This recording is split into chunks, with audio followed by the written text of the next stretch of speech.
starting circuit racing, more similar to F1 and Fernando Alonso.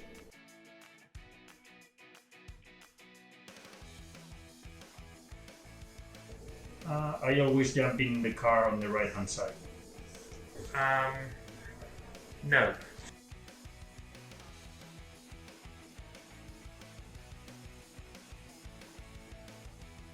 Normally I don't actually eat that much, especially on race days because of all the nerves and everything. But it's normally always a wrap. It's the same. I've had like the same thing for the last 2 years. It's every time before a race. Sunday is a small wrap, chicken wrap. Chicken wrap.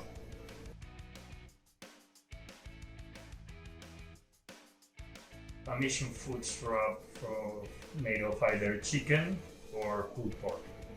So my favourite Mission Foods wrap is probably chicken, rice, avocado, with a bit of sauce of some kind, salad cream or something.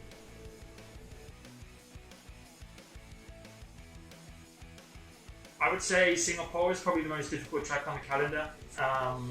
It's got the most corners, street circuit, very bumpy at night time. So it's one of my favourite tracks, but it's also one of the most difficult tracks.